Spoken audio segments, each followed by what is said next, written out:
All right, so what's going on, everybody? This is the very first episode of Obscure Image, and I'm with the one and only SoaR Zephy. How you doing, bro?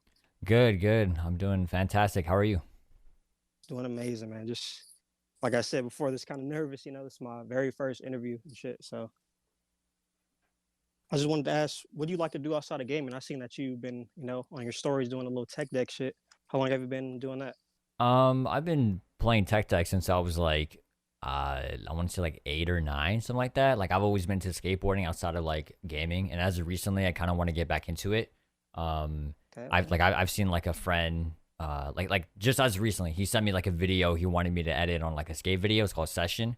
The Mhm. game's called Session, and I was watching his clips, and I was editing it. And I'm like, man, this is something I want to get back into. So yeah, I've known about the skating culture for quite some time now, but I've been out of the loop for like about a decade because I just like been pursuing gaming. But yeah, that's one of my hobbies. Okay, okay. So what was your favorite skating company growing up? Uh, Skating. Wait, what was it again? Like, what was your favorite skating company? Like, was it Girl or like Alien Oh, Workshop or I think Plan B is definitely one of them. Blind was Plan B? another. Remember. I think I had Finesse. That was my very first actual skateboard, and then I think I had Uh, I can't remember. It starts with an E. I think it's like Element?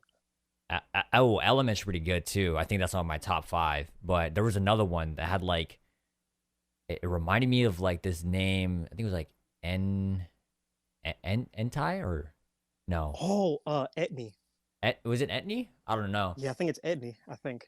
Yeah. So, but I think Plan B, Blind, and I don't know. Top five. Element might be top five, but there's another one. I just can't remember it, but I remember Blind because that actually used to be my old gaming alias. Like before, like Zephy was a thing. Like way back then, it was Blind.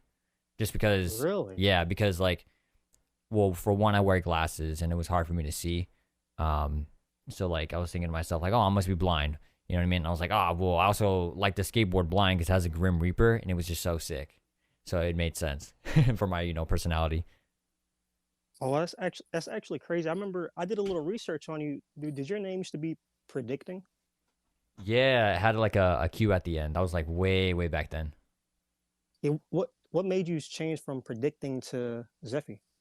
Or Um, I don't know. Like, I guess at that time, I was kind of like when you make up a gaming alias name and you're like, and like after a while, you kind of feel bored of it.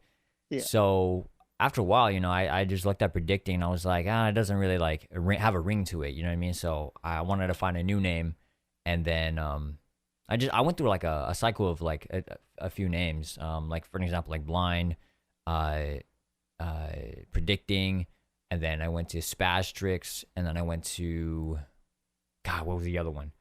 Uh, Hearted, Harted. I had the OG gamer tag on Xbox, and then like I don't know what it's. I think I have it silvered or something. I don't know. I think I still have it.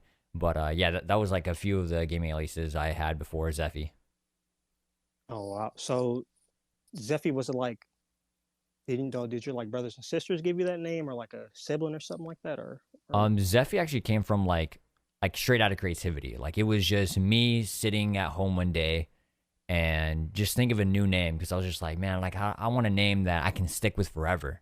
So like I just kept thinking. I went like deep thinking, like you know what I mean. So it literally started off with this fruit drink. Actually, it started off with like me looking around the house, thinking of like names I can like flip around. Like for an example, if I thought of the word um of like fridge, right?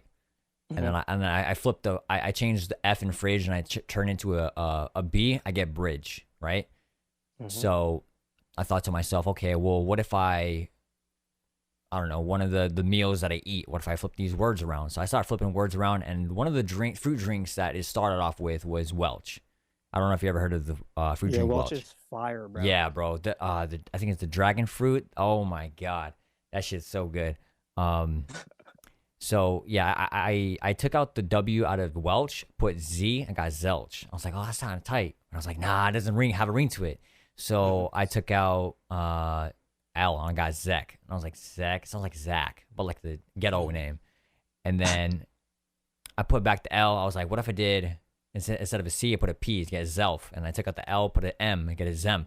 And then I took out the M and put it, and take that out, get Zeph. And I was like, what if I had a little Zephy? I'm like, ooh, Sounds I kind of fire. like I'm that. I not was gonna like, lie. okay. Yeah. So I grabbed my top three out of the ones that I was just messing with the letters with, just messing around.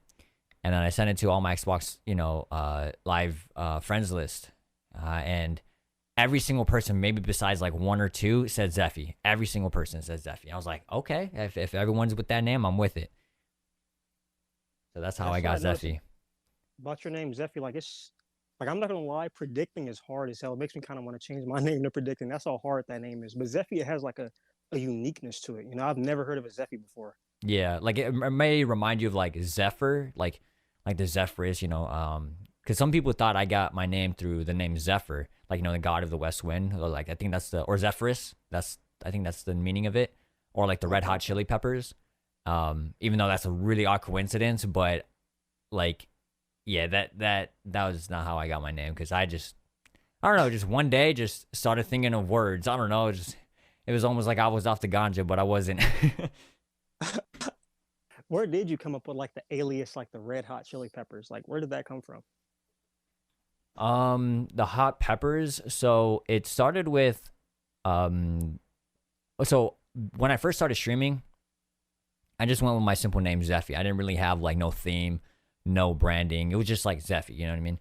And I Hmm. remember I used to have like a blue overlay on my channel, and then I thought to myself like, what if I had like some, I don't know, like some animal to represent. I don't know, whatever, or something. And it was me and my boy Drew and a couple of my other buddies, and we were just messing around. Like my friend Kors, Korz, he used to like he had a branding that was like kangaroo, or not branding. I would say like he had his profile picture as a kangaroo, and then another friend had, I think it was Vexy. He had one of the tigers that um what's the least uh least fucked up way to put this, like the tiger was I guess you could say disabled. I don't know Right, what's the right. right term for it, so I apologize, but he had the tiger as his profile picture, and I was like, what if we all just did an animal, you know what I mean? So Hmm. Drew was I think he was some bird or something, I can't remember. And then I was like, what if I was a sheep? I was like, I like the sheep. Sheep sounds dope. Like, hell yeah. So I went with the sheep for my branding. I still have like the package, like not the package, like the folder, like all the screen images and the rebrand I did. And then I Oh rolled wow. with that for about a year. And then I sat one day and I sat back and I thought, I don't like the sheep. I was like, I like it doesn't Zephy sheep. Like, there's no correlation to that. I was like, what if I had something that like had a ring to it? You know what I mean? So I think this was around when Fortnite came out, Ninja was around, he was starting to blow up, and I thought to myself, what if I had a branding that was just as dope as Ninja? So I sat back and I thought, and I kept thinking and thinking, and one of my dark insight jokes, like dark humor, was Hmm. like, you ever heard of like this thing called the 1 inch limp or the 2 inch Punisher? You know, No, you no. never heard of that before? Elaborate, bro. I've never heard of that. Okay. Maybe my vocabulary is a little too extreme. So I, I joked around with my friends, and it was basically like saying, like, how Tifu says so, small peen energy or whatever. Yeah, yeah. Hmm. So my way was saying it was the 2 inch. So I was like, what if I just call myself the 2 inch god? I was like, what if I just build an ego off of it? Oh God. I just put a stupid image or whatever. I was like, oh, that sounds dope. So I rolled with that for about a month, and I was like, nah, this doesn't have no fucking ring to it. So I said, chalk that. I don't like that. And then one day, one of my mods, one of my former mods, he goes by Sniper Slim, and he randomly sent me a Snapchat, and he goes, Zepper, Zepper. He spelled it just like that, and I was thinking to myself, like at the Oh. time, what could I do to make a new branding or whatever? You know what I mean? And I just kept thinking and thinking. I took my time with it, so I'm really glad I took my time with it. And when he said that, immediately in my head, it reminded me of the word pepper. So I was like, what if I had a pepper branding? And I was like, whoa, that would be dope. I was like, Zeppers Peppers. I was like, oh shit, okay. So I kept thinking about it, and then I was like, you know what? I'm gonna give it a shot. Let me see if I can come up with some creative stuff with it. So I hit up one designer to another designer, and next thing you know, another designer, and then an emo artist, and boom, I had like some pepper branding. It wasn't all the best, and then a few weeks go by. I was like, yeah, I think I'm gonna stick with this, and then people started liking it, like, oh, Zephyr's peppers. Like, oh, what happened to the sheep? Like, I was like, nah, fuck the sheep. The sheep got no ring to it. So it's all about the peppers now, because peppers, we staying hot out here. We're staying spicy. It's like, oh, Man. okay. So a few months go by, and this is when I was in SoaR. So there's this guy named Jesperish, GOAT, absolute beast. He made, so a little background story on Jesper. He has done one of the Spider-Man, actually he won the Spider-Man 3D painting contest from Marvel. Oh wow. Yeah, huge. And he made like some really dope illustrations like for PewDiePie. I think Pokemon is one of them. Valkyrie. I'm pretty sure Nate Shot, like these big people. I mean, even Corpse. Pretty big names. Yeah, very big names. So he's well respected. And he's a great dude. Me and him, we relate a lot to drum and bass. But anyways, like drum and bass music and EDM and shit. But so yeah, I reached out to him. I was like, hey, bro, like, I really fuck with your creativeness, your imagination, your talent, like everything about you. I just fuck with. Like I'm with it. You know what I mean? So we just go back and forth like DM, just discussing ideas. And I was like, hey, like let's make a really dope pepper branding. And he laughs and he goes, pepper, like what the fuck? But he's like, I'm with it. Like that's something new to me that I never thought anybody would reach out to me and ask me to do a pepper branding. Like, you know what I mean? Like you would think like a ninja branding, right? You do ninjas. Yeah. If you do like a samurai, well, samurai ninja kind of, you do a samurai, whatever. If you do like a Pokemon theme, you do a Pokemon theme, you know what I mean? But like me, it was just a fucking food. Like, huh? Or like not even an animal. It wasn't even a living thing. So I discussed like how I was imagining it, and I wanted him to bring it to real life. And within about, I say 1 to 2 months of him just like me and him just going back and forth and taking our time, boom, like pepper branding just into existence. And now I'm remembered and like recognized as the Pepper Man. Man, the Pepper Man. Yeah, it's fucking dope. But like it's like a alternative name that if you don't want to go with Zephy, you just say Pepper Man. Like, Okay. yeah, so Yeah, you have a lot of uniqueness when it comes to like kind of building your brand. That's what I noticed, man. yeah, like I like to stand out in a matter of just making it different, so that way I'm not remembered as, oh, just another motherfucker on the block. Like, no, it's, Yeah. oh, that's that guy. You know what I mean? Like, oh, Yeah. that's the Pepper. Oh shit, okay. Like I know who you're talking about. Like that's how I want to be remembered as. I feel it. I feel it. Where'd you grow up at? I grew up in California, like in San Diego, for my whole life. Okay, for sure. I noticed because you said you're on Pacific timing. I grew up in LA. Oh How was it shit. growing up for you, like in Cali? Um, it was I don't know how to really explain it. I mean, it, I was always I was always an outside type of kid. I know like now it may not seem like it because I look like a geek. I don't know why, but shit happens when you stay inside all day. But anyways, yeah, when I was a kid, I was always active, always going outside, and in California, I mean, I don't know how I would compare it to like other like places around the world based off growing up, but yeah, like I grew up with both of my parents, and then they divorced, and then there was like some uphills, downhills, a lot of roller coaster going on, but yeah, I was always going back and forth with my parents, and as for school goes, there was in San Diego, like you would get like, I don't want to be, hopefully I don't think this will sound racist, but there was a lot of like Mexicans and whites like around me growing up, because and when you're like South California, it's like right next to the Mexico, Yeah. so right next to the border. So like, if you do history, you would know that like that San Diego was actually part of Mexico, and so did LA, and that's why like some of the Yeah. names like they correlate with Spanish names, because But yeah, like I always grew up around people that always spoke either English or Spanish, but like my mom's side is Tagalog. So like she's so Filipino language, That's and Filipino, right? yeah, yeah. So Mhm. every time someone would speak a different language, I would be so hard for me to understand, and I would feel so shy because I didn't know how to conversate with these people. So Yeah, I mean, at least from my mom's side, and I think that's like what happened to me becoming shy as I grew up, and then eventually got out of my comfort zone. But that's a different story. Um, and yeah, man, like my four closest friends, actually one, yeah, four. All my IRL friends either speak Spanish or is Mexican. So I don't think I have like a IRL like close friend that is like that doesn't have one of the like ethnicities like Mexican. I don't know. It just that's how it is when you grow up, and they're always hitting each other with like some Spanish jokes. So like I'm always understanding when someone says like a Spanish joke. Like I low key understand because my friends say it. So that's how it yeah, I was for definitely growing feel that, up. bro. Yeah. Okay, because I grew up in South Central LA. Mm. So what school did you go to? Like what high school? High school. Or were you homeschooled, or like how did I, that I situation was go?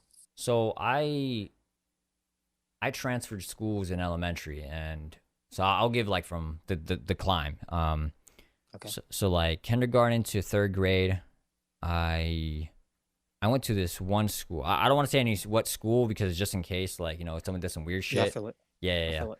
yeah. And then third grade I transferred and I met a whole new group of people. Like what I mean, like new school, whatever. And then as soon as like I hit seventh grade, transfer schools again, obviously because you're going to seventh grade middle school, whatever. Yeah. But I was away from everyone I knew, so it was like even more new people. So it was another like new stepping stone in my life. And then eventually I got to the one school that all my friends went to, and they they they didn't like we didn't talk much. It was weird. It was a weird vibe. But I always had my close friend Kevin that always like was around me and always kept me company. And then life happened, shit hit the Yeah. fan. Hmm. Seventh grade, second semester. That's when I went homeschool. That's when like shit was going downhill in my life. And then Okay. all the way till ninth grade, so freshman year of high school, I went to an independent study school. So I only had to go to like this school like twice a week, which was dope, but I had to do a lot of my work at home. So a lot of times I was kind of like behind. But within that, I didn't have that much like social skills while being homeschooled, so that really messed me up because as I was growing up, I was very talkative, I was very outgoing. I didn't give a shit. Like I was cussing in elementary, like I was cussing in third grade. Yeah, I can't make that shit up, and that's how I started like making more friends because they realized like I was the cool kid just because I didn't give a fuck. Like if you tell me that like that I'm crazy, I'm like yeah I know. Like I would just know because I was so energetic and I was filled with so much energy in me. And I was just like a very odd and weird kid, but very different. So, yeah, so freshman year, started slowly getting back my social skills. And then boom, sophomore year hits, right? I'm going to the high school that my boy Kevin goes to. And obviously, way more new people. So I'm going through like multiple cycles of going to different schools. Yeah. And yeah, new people, whatever. And this was the time where I got my back surgery, so I wasn't in school for a little while, so I was kind of behind again.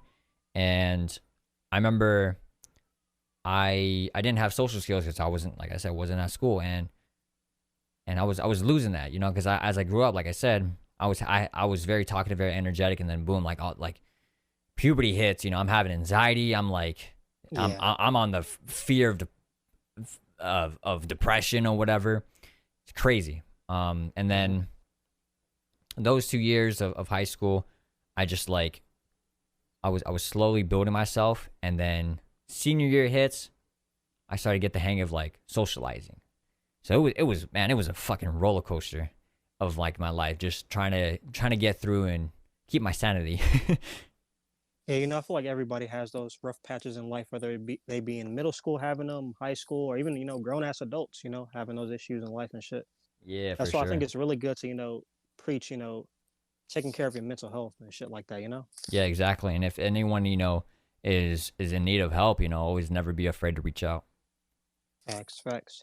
So were you making like content while you were in school or like in high school? Oh hell yeah, I was So I started low key on the DL, like down low.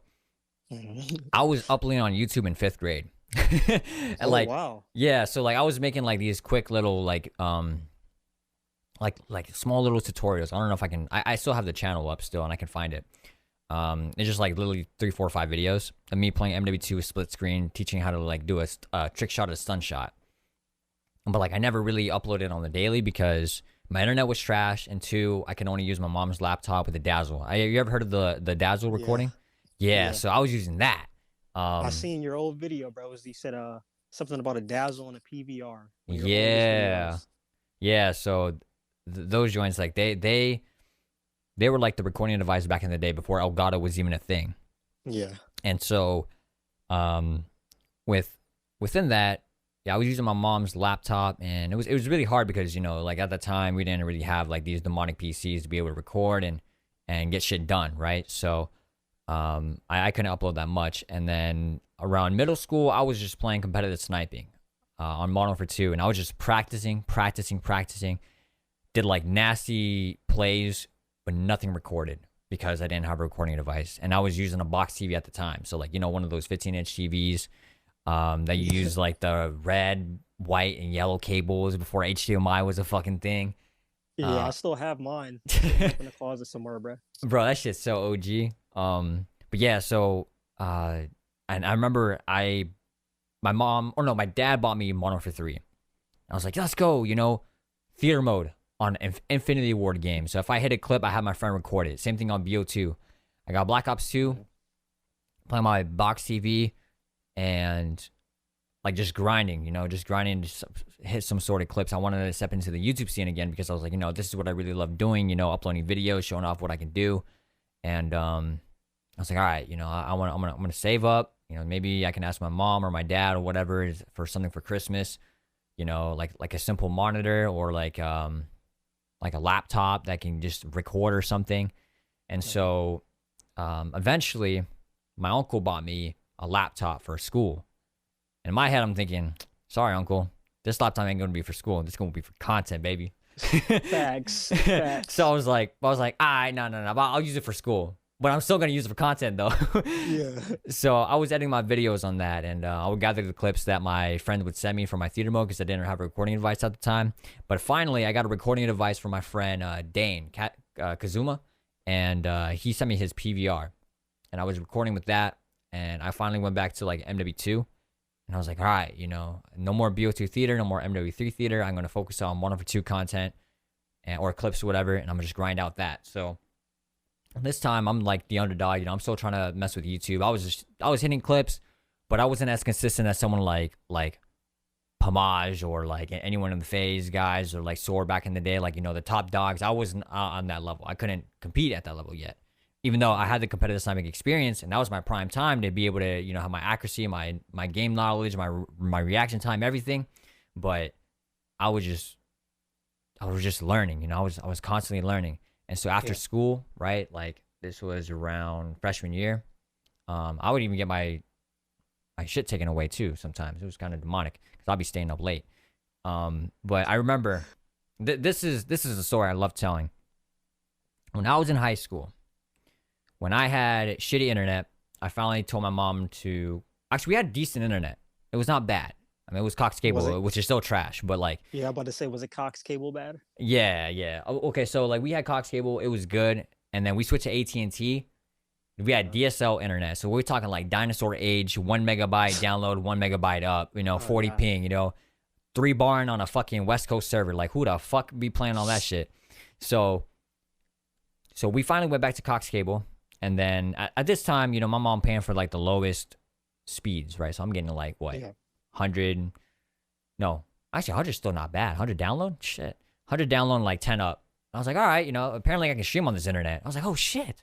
So I start streaming, right? I try out Twitch streaming. This was before affiliate was a thing. So like basically means before making money on Twitch was even a thing in the first place. So Yeah. I just try to just experiment. So after school, I'm like, you know what? I want to stream. You know, I want to see if I can broadcast my gameplay to like 2, 3 people and see if they just jam out with me. And then boom, I'm playing free for all. I'm playing Modern Warfare 2. I got like 2, 3 people in the chat. You know, they come by every now and then. Next thing you know it, like a month later, I'm averaging 10. And then I'm like, whoa, like this is dope. So this is when I was like junior year, right?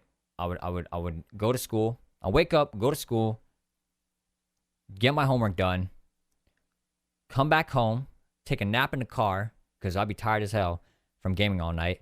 Come back, no homework, game 8 hours, 8 to 12 hours while streaming that. So I'll be up till like 11 p.m. my time. And then I would knock out, wake up around 6. So I get 6 to 7 hours of sleep, which is not really good for a high schooler, to be honest, especially for me. And then I would wake up, feel absolutely exhausted, go to school, take a nap in class to the class that my teachers were cool with it, and then just rinse and repeat nonstop. So I did that since junior year, and I just kept going and going. I made videos. I was streaming, and I made sure I got my homework done and everything. Even though like my grades were not the top best, like there weren't straight A's. If I got an A, it was because the class was actually ridiculously easy. Other than that, I was averaging like C's or D's. My mom wasn't really too happy with it, but she was really cool. And then my dad, on the other hand, he said, as long as you pass, you get your diploma, get the fuck out, knock yourself out. I was like, I bet, you know, I already know what I want to do. So I'm fully with it. And so, and at that time too, like I knew what I wanted to do, and my parents always asked me like, hey, like, dude, what do you want to do after high school? And I told them like, just give me some time, you know, I'm kind of just thinking about it. Like, okay, well, if you consider doing this, this, and this, you know, I know you like technology, you know, computers. I'm like, in my head, I'm like, yeah, I do like computers, but I want to do YouTube. So I was already ready to produce content for my YouTube since high school. So I've been on it for years. So what do you think you would have done like if you wouldn't have like pursued YouTube as a career? Like what career you think you would have pursued? Mm, I thought about that a few times, and I know some people would be like, oh, if I wasn't doing this, like I wouldn't be happy with myself. I wouldn't like you know what I'm saying? Like you ever hear those like those motivational speeches where they're like, if I'm not a YouTuber, then I don't want to live life. Like I'm gonna die as a YouTuber. I'm thinking to myself like, damn, bro, like you ever thought about like other passions or other hobbies you're just passionate about? Like you can make something out of that. Like what the fuck? So I just want to clear that out of the way real fast. But nah, man, like I've always had a passion in editing videos. Okay. That a little bit of skateboarding, but like I sucked at it, which is why I low-key quit, even though I probably could have got better if I just didn't give up. And if I hit puberty because I was a kid at the time. But yeah, man. So I say editing because one of my favorite editors of all time is Pride. Face Pride. I don't know if you heard of him. He used to go by Skies Adapt back in the day on Marv 2 competitive sniping. I think so.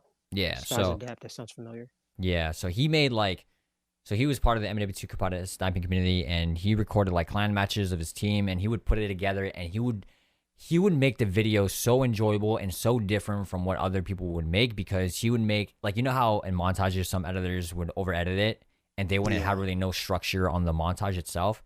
Pride, on the other hand, he would make that montage like rewatchable. Like you would want to watch that montage, you would dance to the music, and you would dance to the edit, because it was just like, it was so wavy. It was just, you just vibed the whole video. And it was smooth too, because you would know what was going on in the clip. He would emphasize certain things. He would highlight certain things. He would zoom in, pan and crop, all that good stuff. And it was such a smooth flow. Like he will make, like if you don't like disco music, he will make you like disco music by one edit. That's how good it was. So he's by far my favorite editor of all time, and he made me realize like how I should construct my videos, not in just montage scenes, but also like content creating based. And so I think that's something I would 100% like tap into. Like if I ever, let's say, like retire from creating content, I would like edit for somebody. I would manage someone's YouTube channel. I would do the algorithm and help them out for them.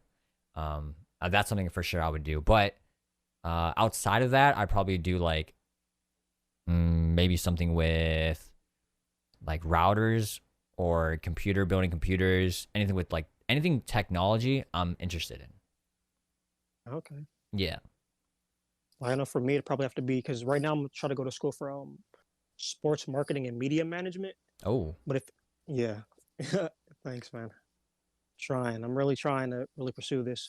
But if it wasn't that, it'd probably be, I don't know, maybe an EMT or something like that, like the ambulance people. Oh, okay. Respect, respect.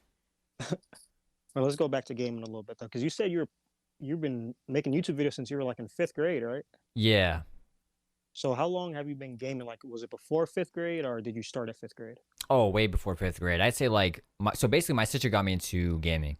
My older sister. And Okay. she's the one that got me into Pokemon, which was like around 3 or 4 years old. And then Mario games, such as like Donkey Kong, Sonic, well, Mario and Sonic, not really, but yeah, you know what I mean. Yeah. Yeah, so Mario, Sonic, Hot Wheels.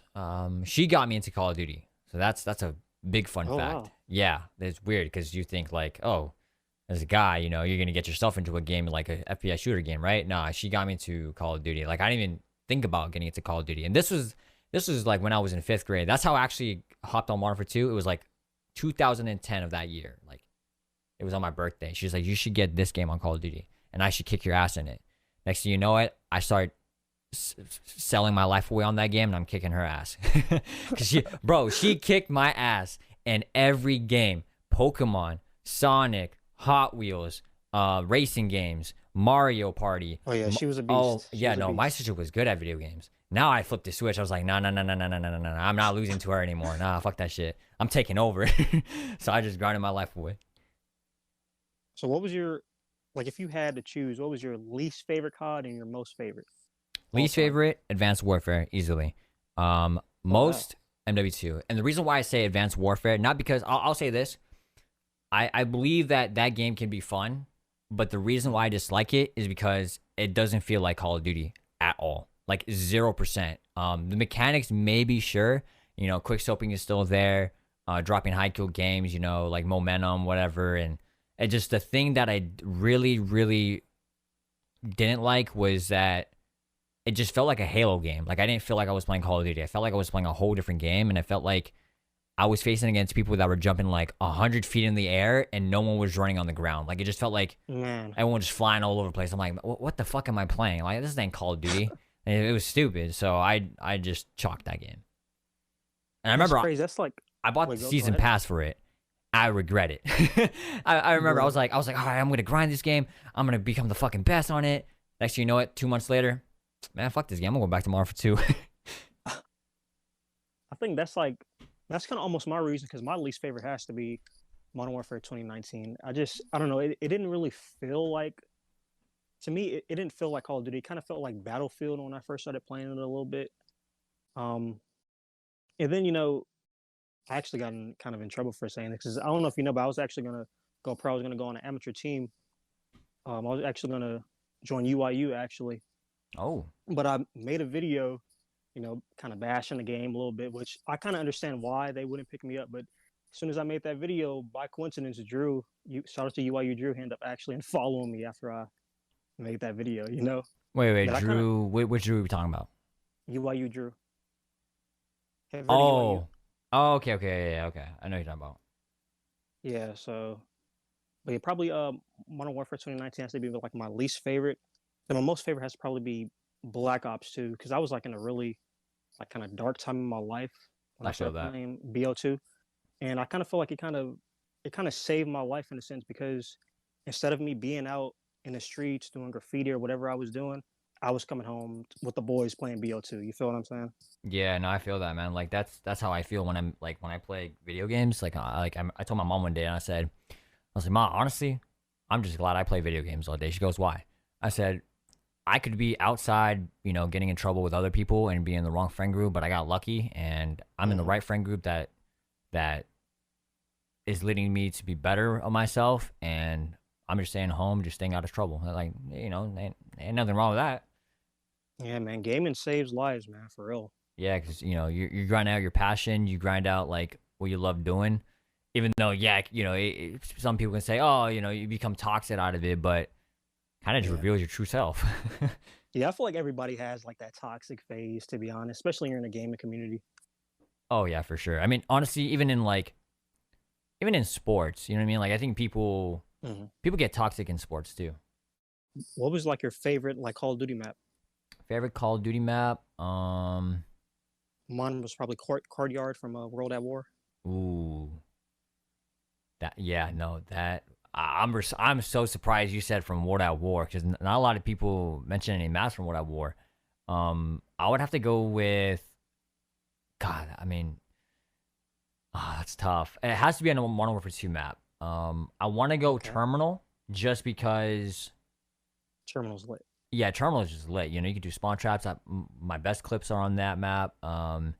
It's good for high quarters, domination, drop zone, like TDM. You know what I mean? Like it's just a perfect map. You can trick shot on it. I think it's just like everything you need is on that map. But then again, I think it's a tie between Terminal, Scrapyard, or High Rise. I can't remember. I remember I had like a. I think I for sure picked Terminal. I think. Okay, okay. Yeah, but I think Terminal is definitely top three for sure. You've actually been, making content for a long time. And I remember you kind of saying that you don't want to be the underdog anymore like that. But you've been nasty for a long time, man. Like some of your oldest videos are just disgusting. Like quad heads here, like just insane, bro. um, for one, real quick, thank you for going back in my videos and noticing those clips because sometimes I feel like they go unnoticed. Of um, course, I had to. but yeah, like the reason why I made that tweet was because like I want like as a very competitive person, you know what I mean. Like you're gonna want to achieve more than what you have now. You just can't settle for less. Hmm. And I want to be on that like the top of the top. That's what I've always wanted, and I just don't like where the content is slept on. Not because like I'm not getting the amount of views I'm getting, whatever. It's more of like I want to earn the respect, not the attention. You know what I mean? I Like the feel it. I respect from feel it. people. People are like, damn, like for an example, if you were to go in a competitive match and you see Zephy, right? You're like, oh shit, this motherfucker has competitive sniping experience. He knows his workarounds. He knows how to strategize. He has just this. He's a very dangerous player. Like that's the mark I want to leave. If I'm not leaving that mark, I'm not doing my job right. So I feel it. I feel like you're. I don't know. To me personally, bro, I feel like you're damn near already there. Like you're easily in my top five. I have to say, it's Testy, Scope, Dep V, you. Who else? And probably tied between Pomage and Rhyme for me, to be honest. damn, I appreciate being on that top five list, bro. That's a demonic list. Do you have a top five? Top five of snipers only, right? Obviously.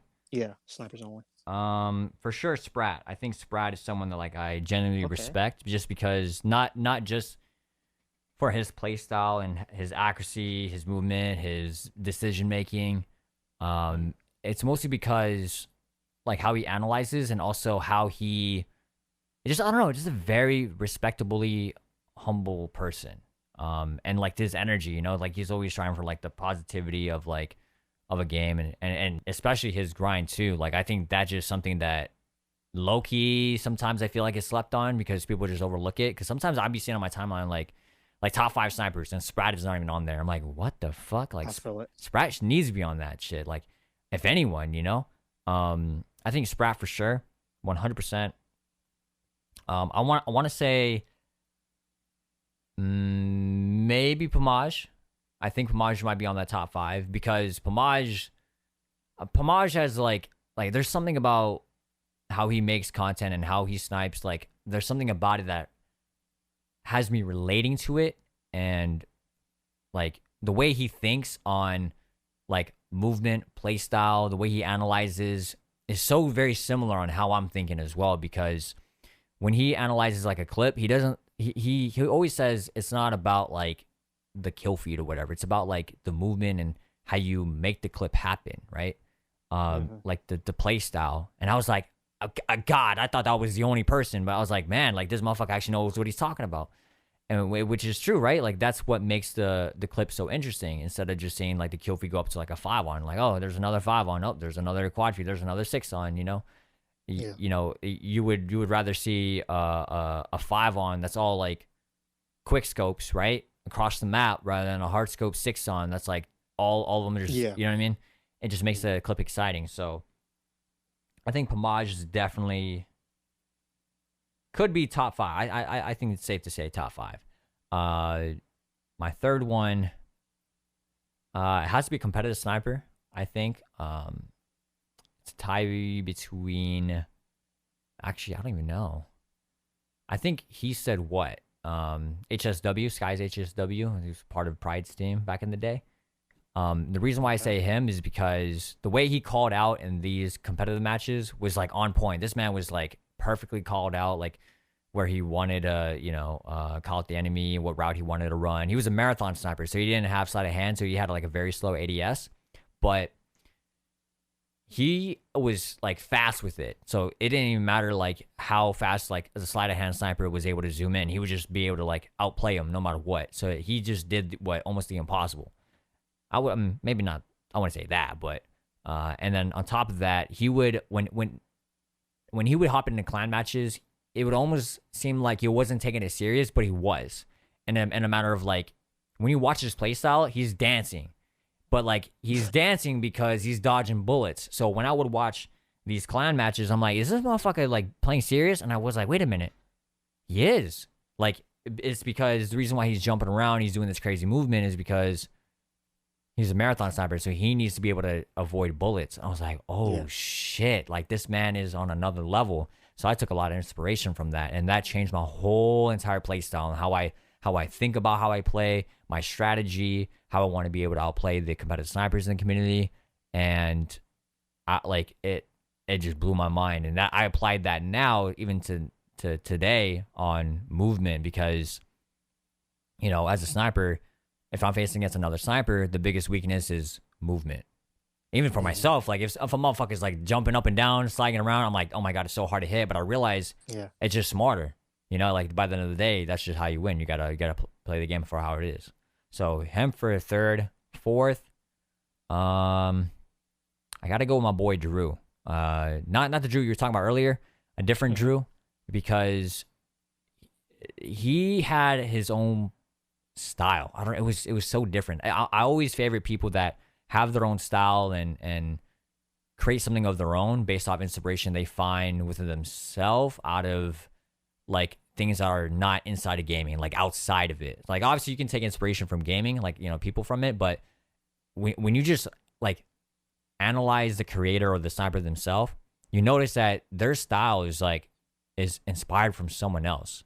If you like really deeply think about it. And my boy Drew, he was he loved EDM music, drum and bass, and he had his own style for like editing videos. But like his sniping is what blew my mind. He like back in Modern Warfare 2, everyone always used the Barrett, like every sniper. But me and Drew, on the other hand, we were competitive snipers. So when we were using the intervention, we were pinpointing kids across the map, and we had a different play style, and it attracted a lot of people, because we weren't using the Baron all the damn time, so it wasn't oversaturated. We brought into a little bit of a new play style, kind of like similar to the Modern Warfare 3 play style with MSR when you're playing aggressive and pinpointing kids. But with MW2, it was just different. Like we were just playing like a smart, aggressive, and passive play style, and just a different scenario. So, and he was able to adapt to any game. So even if it wasn't like Call of Duty, like other games like Fortnite, my man was like on another level. He just strategized, the way he analyzed, the way he like his confidence was just up to par. Like he was always like 2 steps ahead of me. I'm like, fuck, man.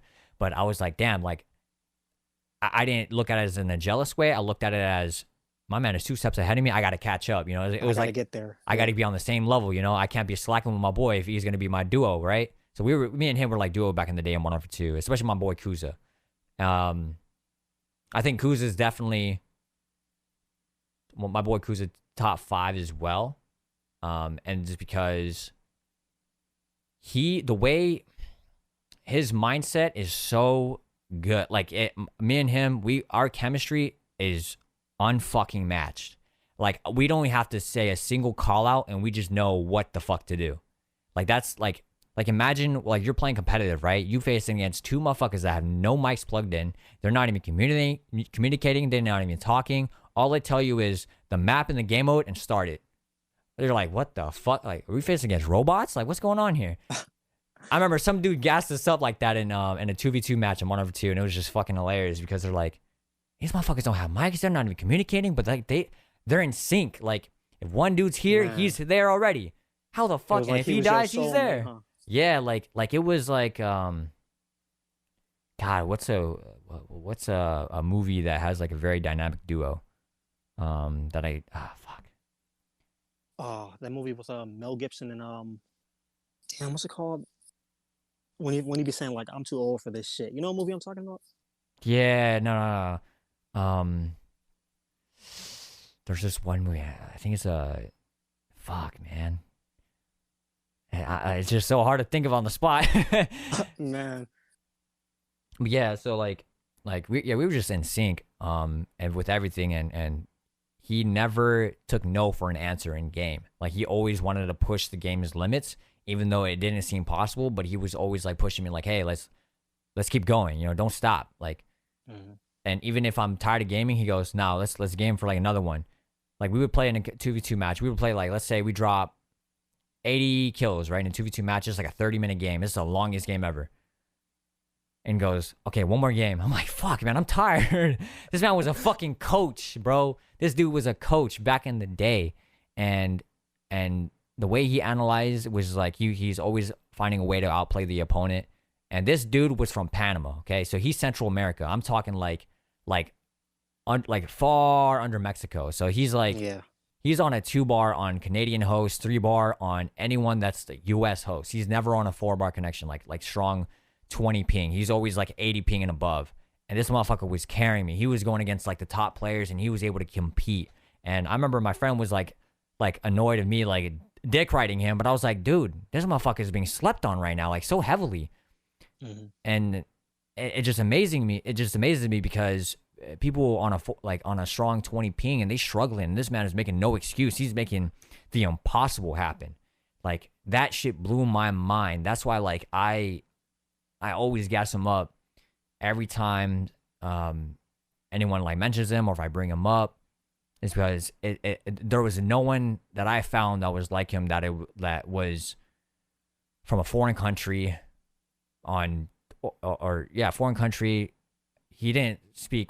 I mean, he speaks pretty good English. I ain't gonna cap it. I'm impressed. But English wasn't his first language. But he was able to understand and communicate with me, and we just built so good chemistry. Like it was like a man. It was like I don't want to say fairy tale, but it was a miracle. But yeah, him for top 5 for sure. I remember you saying that you guys were using the intervention. Was that like your favorite sniper of all time? Like if you had to choose a favorite for sniper, sure, intervention, hands down. If it wasn't intervention, my second one would probably be. I'm gonna have to go with either the MSR from Modern Warfare 3 or the Barrett from Modern Warfare 2. Wow. Yeah, because if I can pinpoint and if I can shoot really quick, like back to back to back, I'm with it. Because like the intervention, what makes the intervention so different from other snipers is that it has 10 bullets in the mag, reasonable damage, the pinpointing is perfect. It's one of the only CODs, one of the very few CODs that if you were to watch someone using it in spectator mode, you can see like a black scope and it looks so clean in competitive sniping matches. So clean. And you can be able to shoot through almost any wall with extended mags if you're not using FMJ. And it's the only Call of Duty that you can bend the sniper to the left. Only sniper that is able to do that. And it looks so good when you use it for trick shotting. That's why like no sniper can compete with it. You can say Locust, okay, 14 mags, whatever, but it doesn't shoot as fast as the intervention. And it doesn't have that like black scoping feature do like spectator mode, and the locus is stiff. It doesn't zoom in from the left. I think Call of Duty 4 though, you can zoom in from the left, but it wasn't like when you the way you wide with the intervention, it was so flexible. You could do it like in 2 different ways. It was Yeah. so clean, so clean. I'm surprised you didn't say, because me personally, it has to be the DSR, specifically the DSR before the patch on BO2. Oh yeah, I'm DSO surprised was you didn't nice say. too. That's in my Surprised top you didn't. 5 though. Okay, okay. I'm Yeah. surprised you didn't say anything from BO2 because some of your BO2 clips are nasty, man. Like I think it was a team you were going for. I think it was called Infa or something like that. Oh It my, was do I still have my Info RC video still up on my it's channel? still up, bro. Oh Still shit, up. man, I forgot about that video. Fire, bro. I was watching some of those clips. I was like, what the hell is this kid hitting, man? Yeah, that was a time, man. That was crazy because like at that time, I felt like I was still learning how to hit clips. You know, go find these spawns and play these like new CODs or different CODs, and I learned to adapt to them because I was so like adaptive to Modern Warfare 2. So like I was able to hit my shots, but I just didn't know how to hit these clips. So as soon as I started learning, and then as soon as like my internet stopped being terrible, oh my man, I was flying. I started flying out of nowhere. Yeah, man, internet makes a huge difference. Yeah. How do you feel about Cold War? Like, is there anything that you would add or take out of it, or? At the moment, I feel like Cold War is really good. For at least sniping, except for the M82, I feel like they need to buff the ADS just a little bit because I can't stand pre-aiming around corners or like zooming in like just really slow. Because I need a sniper that can zoom in at a decent speed, so that way I can like eliminate the opponent. So I don't, like I don't care about the damage as long as I can. If it's one shot to the chest, I'm with it. Let's go, But yeah, man. M82, just slight ADS buff. It could be like almost the same speed as a Tundra, but just a little bit faster. Like the fire rate, if they want to add more recoil, fine by me. If they want to add flinch, fine by me. Just the ADS. I think the Tundra is good. The damage is good. Pellington is like the same damage as the Barrett, but it zooms in at really good speed. So that's why I think I like the Pellington a little bit more sometimes. But as far as like red gunning or like other weapons or other mechanics in the game, I think the movement can be annoying sometimes. It reminds you of BO4, but it's not as bad. Obviously, the M16 or the AUG with the 3-round burst, I think that needs to be nerfed. And they still haven't nerfed that yet, so I'm kind of surprised. What else? Definitely needs more maps. I think the game is like not finished, and the reason why it's not finished is because this game was under development through a pandemic. If it wasn't through a pandemic, I think like there'll be a little bit more maps, more of a completed game. Not that many bugs is like, when you're not able to connect to a party with your friends and it just takes forever to get in a match, like, shit like that. Shout out to the devs, man. I personally don't think it's the devs' problem too much. I feel like they want to make a good game. They want to make a finished game, but I think that because, Call of Duty, they release like on a yearly basis. So it's like they're trying to make these huge games in a year, So plus the pandemic is going on. So facts. That's crazy because you're one of the very few people that actually like. No, you don't mean that in a sarcastic statement, right? Like you actually really respect the developers. Yeah, I'm dead serious. Yeah. Okay, yeah, no, I'm on the same boat because like sometimes you're pissed off one day, like fucking Tony Flame, you know what I mean? Man, I used to be like that though. I did. Yeah, like I'm not gonna lie, like I used to be like that too, but I realized, I was like, man, what is it like to be in the developer standpoint? You know what I mean? Like it's almost like when you look at a content creator, what is the standpoint of a content creator? Like you don't know until you're there, right? And people say like, oh, these developers don't even care. I mean, if they really didn't care, they probably wouldn't even do their job in the first place, right? Like if you think about it. Yeah. And the thing is, these developers, they're trying to make it balanced for everyone, not just snipers only, because we are only like literally under 5% of the community.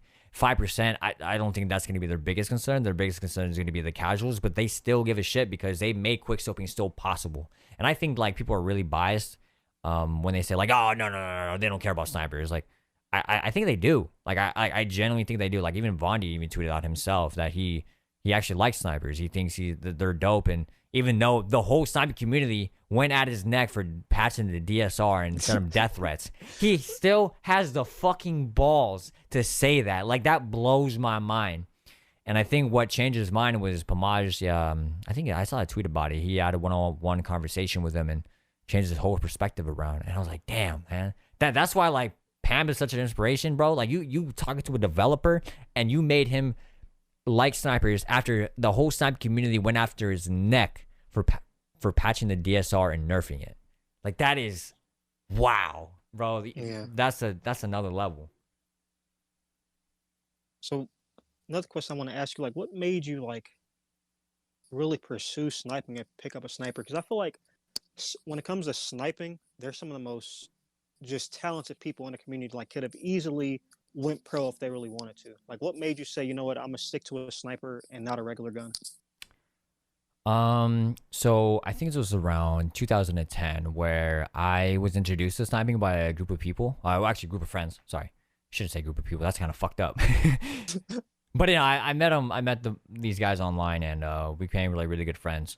And they introduced me into quickscoping one day, and I was like, "Oh, this is really cool!" Like with the sniper, like I'm using an AR, SMG. I was like, "Sniper, like, damn, like that's so extraordinary." And I was like, "That just takes a lot of skill." And I don't know. When I started quickscoping, when they showed that to me, it just became really addicting. I was like, "This is fun. Like I like this. Like I can one shot someone and I can embarrass them in a final kill cam. I could do some dope shit with this." So I don't know. I like the challenge of it. I think it was really satisfying to do. And then when I was introduced to competitive sniping, I saw other snipers that were really good, like out of this league. Like they were like on another level, like, like spawn trapping, knowing what routes to run, all that crazy shit. And I don't know. It was like a new learning curve. And the way people were using the sniper, like when I saw it in montages, such as like Optic Predator, I remember watching like Fusion back in the day, and I was so fascinated on like how this guy was able to get clips and how he got like an ace or a no scope game winner in Search and Destroy. How you just wall bang some kid through the wall. I was like, dude, this like what the fuck? Like this dude is on a way farther level than me. I was like, oh my god, like a lot of inspiration. And when it comes to inspiration and when I see something that is possible, it makes me want to do it because I'm like, I know that's possible. So let me try to do it. You know what I mean? So. I was on a nonstop cycle of finding more improvements, finding ways to just see if I can compete with the best, because that competitive drive. Okay. How long were you grinding for SoaR before you actually joined? Because I think you were a part of Obey too, right? Yeah, so I was in Obey like 2016, and then so actually a little backstory. So before I joined Obey, I was in Darth. And yeah, Darth, at that time they were all right, and then they went downhill. Pretty lit. Yeah, no, they were good. They were a respectable team. And then just like I guess a lot of people that were like the OGs left, and then new people came in. No one was really a fan of that. But I was in Darth at the time, and there were some Exalt members in there too. So it was a solid roster at the time, and I wanted to pursue streaming, and so they didn't really like pay attention to streaming. It was more of like clips and montages. I was like, I want to expand out from that. So yeah. I was like, what's my go-to step right now? And I thought to myself, I was like, I don't want to clan hop, right? I want to stick to a team and grow with them and just, I don't know, man, just find my way through, right? Mm-hmm. So I thought one day, I was like, you know what? I think maybe Obey's move. And I remember telling the Darth leader, I was like, I wouldn't want to go for Obey. But then I thought about it. And I was like, shit, I'm eating my own words. And I'm like, now I want to go for Obey because like they have a streaming team. They got a Call of Duty side. They got an esports team. They were like an organization. So I left Darth out of the blue. And I was staying solo for a while, for a few months. And I was trying to join Obey. And it took me like a couple of months to join. And I was good friends with the leader because he led the same team that I was in back in Vitality in like a year before that. And he was leading Obey at the time, so I was linking him clips that I was hitting, like once a week. I'm like, here, this is what I hit this week. Here you go. He would review it. I'm like, all right, keep going, keep that shit going, bro. You're fucking killing it. So one day I started to do a 24-hour stream, and then I got recruited to Obey from that. And I stayed in Obey for a while, for about a year, and then I graduated high school, and then I noticed that the Call of Duty side of Obey wasn't like, they weren't giving that much attention, even though the Obey leaders, like the Obey Call of Duty leaders, were like giving its full attention. But like the management team just didn't care about it, and they wanted to focus on esports side of things. Yeah. I noticed that it was kind of going downhill, and then like there was really no love of the Call of Duty side. There was also like editors that were like making the team tages like not really enjoyable because they would half-ass the clips in the edit, and that would upset us because like if we were gonna show off into the COD community like these clips and these team tages and make it enjoyable, but they're like fucking up the clips and then they're making it all about the edit, it just doesn't look good. Um, so I just wasn't happy with that. So I was like, you know what, I don't know what I want to do, and then one day a friend was like, what if you join SoaR? I was like, SoaR? I was like, I don't know about that. That's the big dogs. I was like, wait a minute. Mm-hmm. Why wouldn't I want to be? Why would I not want to be with the big dogs? You know what I mean? Like the top dogs. They're like the fucking best. I was like, I have a competitive spirit. Why would I want to? Why would I want to do that? So I was like, damn, I don't want to leave Obey, because they're an organization, and then SoaR. Like I was like, I don't know what to do. So, out of nowhere, August. I think it was August or no, yeah, it was August or July. SoaR comes out. I'm like, oh shit, I was like, I don't know if I should go for this. 1 or 2 days in, I'm like, I don't know. And I asked my friend, I said, my boy DJ, and I was like, hey, what do you think I should do? He said, if you feel like this is the right thing to do, if that's what your intuition is telling you, do it. I sat back and I thought to myself, I was like, I feel like I would kill this RC. Like, I feel like I can get creative with it. I feel like I can just go crazy because I'm like, man, I know exactly what I just thought about it, like, what would I do? And I was like, man, I could do that and I could just stand out. I was like, I could win this. I was like, what the fuck? Like, how, like, you know what I mean? Like, in a matter of confidence, not cockiness because I'm like, oh, I'm the best, but like more of, like, I know I can do it. You know what I mean? I believe in myself. Believe in yourself. Exactly. So, 1 to 2 days in, I'm like, all right, 2 days in RC, I'm like, fuck it. I'm going to go for it. I'm going to leave the team, go for SoaR. I'm going to kill this RC. So I busted out 3 hours on a Friday. So it was 3 weeks. Every Friday, I did a 24. So it was like 3 hours, uploaded like 3 times a week, 3 to 4 times a week. And I was streaming every single day almost. And so I was playing Marv 2. I was grinding. I was playing Marv 3 as well. And at the time, the team was looking for Marv 2 players and also like, I guess you could say, I wouldn't say content creators. I mean, I guess they were, but they had a streaming team as well. So I wanted to step in and let them know like, hey, I'm not coming in as a sniper only. I'm coming in as a content creator that can bring anything to the table. And if something needs to be done and you guys need help, I'm going to be there on the Johnny on the spot, fucking boom, right, ready for it. So that's how I joined SoaR. Just that whole lead up, that just crazy. Weren't you doing because I remember going back and looking at your channel, weren't you doing like 24-hour streams or something crazy like that? Or Yeah. attempting to do it? So I did like quite a lot actually. Definitely over 10 to 24-hour streams on Twitch. I also did a 48-hour on Modern Warfare 2.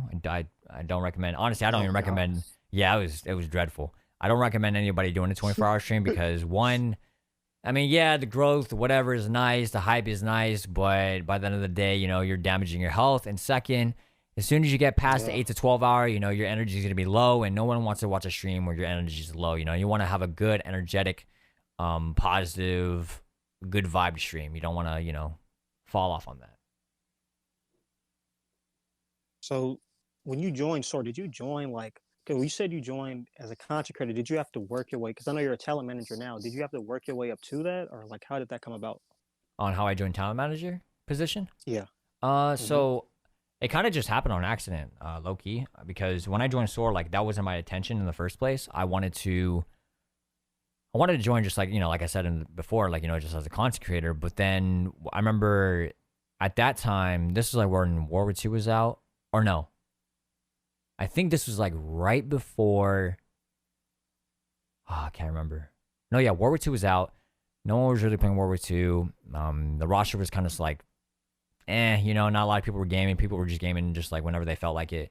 No one was really grinding. We didn't have that many team tages going on. And Marv 2 went backwards compatible. And we didn't even have an MW2 team taj when we were known for MW2. And I was like, wait a minute. This makes no fucking sense. How do we not have an MW2 team taj? No trick shots, no clips. Like, where the fuck is everybody at? Like, what's going on? So I stepped in and I talked to Crew and I was like, hey, why don't we have MW2 team taj going on? Like, MW2 is backwards compatible. And he goes, you're the first person and probably the only person that actually gave a shit about what the fuck is going on the YouTube channel. I was like, damn, like, bruh. So I was like, okay, like, can we get something sorted? Like, I can, like, do you want me to help out? Like, is there anything I could do? And he goes, and I remember Crew told me he was very happy that I went out of my way to help out. Even though, like, a lot of times we were all, like, the snipers ourselves, we were just kind of in our own group. We didn't really game with each other. We just, like, kind of just did our own thing. And I didn't Yeah. like that because I was like, man, I want to be able to play with my boys in the team, you know, my fucking teammates, you know what I'm saying? Like a family. Exactly. So I was like, man, like, what's going on here? So I think Hydrix and Revex at the time were like kind of managing it, but it wasn't like really not much was going on because they were at the SoaR house, so they were doing other things. Like for an example, like getting on the news for SoaR, and there was a SoaR house at the time, so that was dope shit going on behind the scenes. But yeah, there was not much going on with the Call of Duty side, so I was helping out low key behind the scenes for a few months, and then eventually I got the position of being a Call of Duty leader. So I was like behind the scenes for about 3 to 6 months without anybody knowing, and I couldn't say a single word because Crew wanted to gain my trust. So I was like, all right, like I respect that. And then eventually I managed the Call of Duty side, and then there was another huge part of SoaR. We collabed with E11, and we started having management come in. We started having like people like Daz, Medusa, Riss, help manage not Call of Duty side, sorry, the management team for SoaR. And then Kuda was like, okay, we're gonna, instead of just simply a leader, we're gonna have you be on the title of talent manager for Call of Duty. And I was like, oh, okay, dope. Like I'm down with it.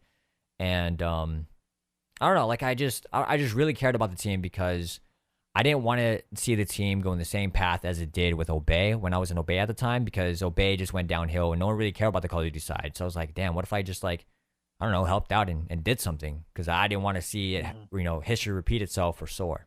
So Yeah, I mean that's happened to some of the greatest teams. Like man, like even Red, like Red just went like feel like as soon as Red kind of branched off from FaZe, it just kind of went downhill from there, man. Like yeah, like I remember that happening, and they not ended, but like there was 2 or 3 times where they just cycled through a whole new roster. Yeah. And like there's some complications with the organization of itself. And I remember I thought to myself, like, from SoaR, like, some people like would think of like, oh, climb the ladder or whatever of like teams, because that's how people used to think back in the day. But I thought to myself, I was like, would I join Red if I was in SoaR? I was like, I don't know, I don't sound like a good idea, because I saw like a whole cycle of that shit. So I was like, nah, I'm gonna stay in SoaR. I'm gonna chill. I'm gonna stay in my lane, not fuck with anything else. Just just I'm not gonna settle for less, but I'm gonna chill in this team. I'm gonna go with this team. We're gonna be the fucking top dogs, and I'm gonna grow my branding. So that was my mindset. Luckily, I didn't make no stupid decision to leave SoaR and join Red. Yeah. I want to kind of touch on the latter thing because some people they still think like that. They think of like there's orgs, there's good orgs at the bottom, and then there's like the top tier orgs, like whether it be a FaZe or a 100T, a TSM. How do you feel about some people till this day kind of thinking of as SoaR as like the little brother to FaZe, like in a sense, because some of the greatest, I feel like me personally, some of the greatest snipers and greatest content creators came from SoaR. Oh yeah, for sure. Like Banks was in SoaR, Adapt was in SoaR. Rug, Yeah, Rug. Oh my god, there was some beasts. Kaz, Mew, Thieves. Oh my Tensor, I fuck. think. Yeah, Tensor too. Holy shit, man. There's a lot of people that was in SoaR that's in FaZe right now. And I understand why some people still think that, because that's that's the community people grew up in, because a lot of people were getting picked up to FaZe from SoaR, like a lot. I mean, obviously there was like some people in Obey, some people in Red, even the underdogs too, that were not in any teams, or like even in Raw. Jesus Christ, man, it was demonic. But yeah, man, I mean, now times has changed, and SoaR is like looked at as an organization, and some people Like some people would even want to join FaZe, and or maybe not even SoaR. They would want to join, I don't know, 100 Thieves, or join Luminosity or something. Everyone has, like, nowadays it's like everyone has their own opinion. Everybody's, thinking certain things and how they want to go about their branding and their business and their future and joining about an organization, shit like that. So I now, I can see, like I said, I can see why people think that back in the day, and I used to think that as well. But now that I see it, I'm thinking to myself, like, yeah, I think SoaR is, like, now, like, definitely top dog, at least from my perspective. Not because I'm saying that because I'm in the team, but I always try to look at it from an outsider's perspective. So, like, third person perspective, my perspective, a management perspective, talent's perspective, someone that is a fan of the team or the organization, or someone that hates the team or the organization. Everyone's perspective, and gather it and just, like, put in my own thoughts and my own, like, perspective or knowledge. Okay. And I'm about to ask a question. I'm pretty sure everybody wants to hear the answer to this question.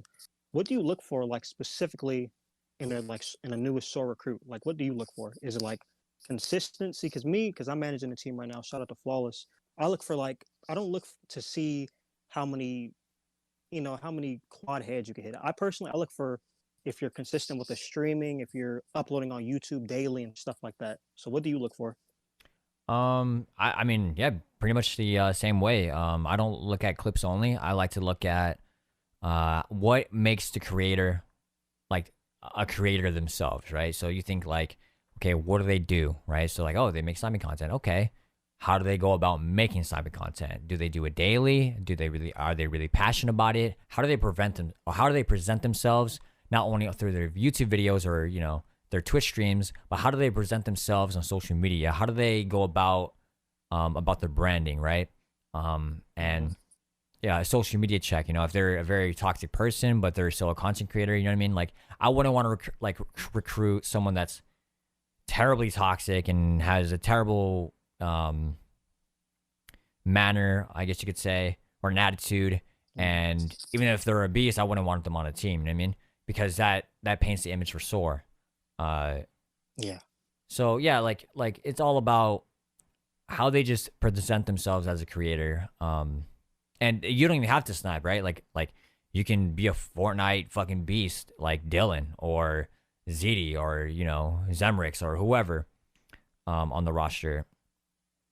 And you can join SoaR for something else. It doesn't even have to be Call of Duty. It can even be like, I don't know, maybe you're a Minecraft YouTuber. You're just making dope content, and you want a Minecraft based audience or something,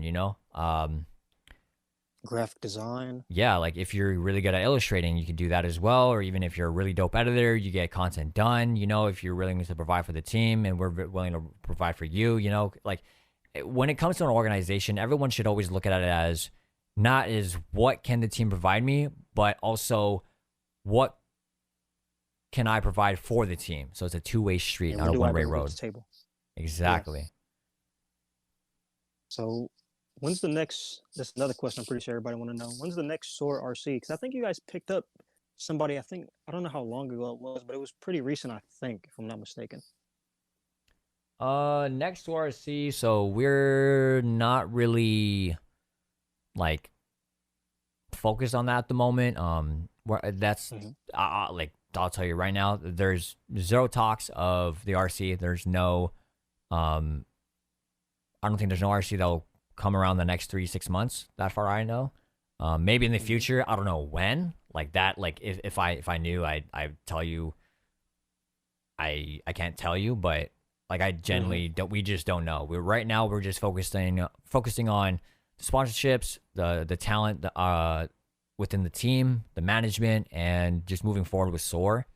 And when it comes about recruiting, like I said, we're always looking for like what makes a creator a creator, what they produce. So, for our recent recruits, yeah, like you don't have to go for an RC. And I always tell that to people because people are like, oh, when's the next RC? I'm like, don't even worry about the RC. Worry about your content and let that shine for yourself and let your content speak for itself. Let the team come for you instead of instead of you coming for You the coming team. from the team. Exactly. Even though, like, you know, sometimes if you got to show interest, because we always want to know, like, if you're interested or not. But, like, at the same time, you know, that's how organizations and how things work nowadays.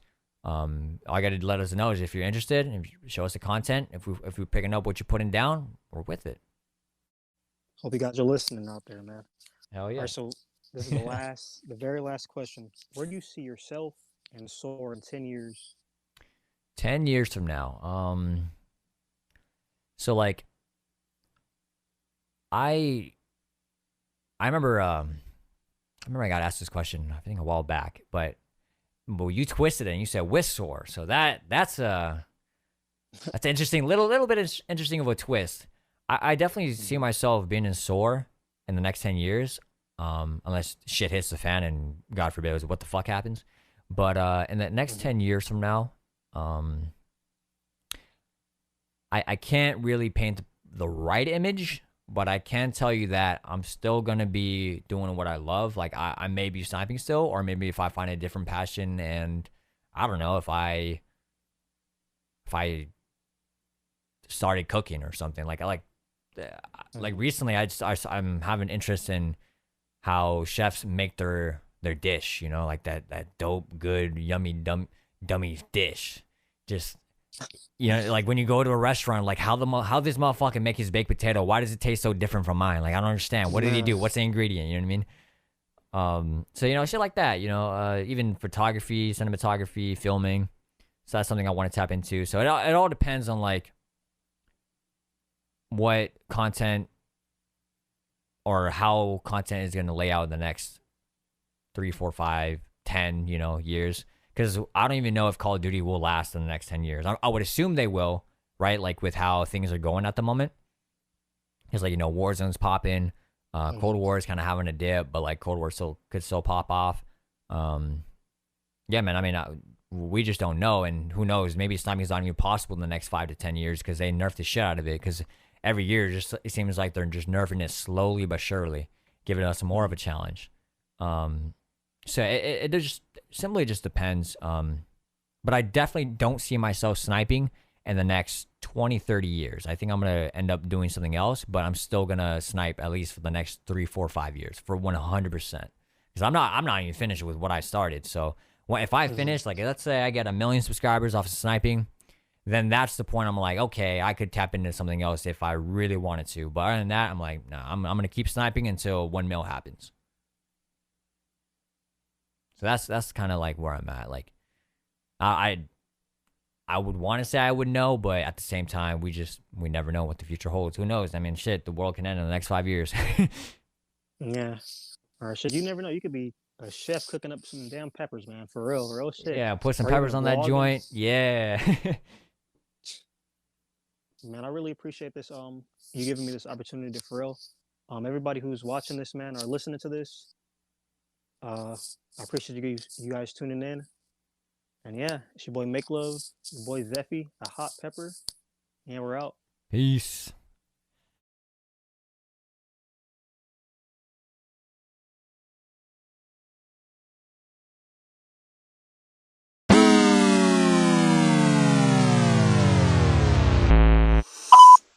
I swear to God we're wasting time. See, you give me faith that everything be fine, but I'm losing my mind. And you say smell the roses, what happens, we'll be fine.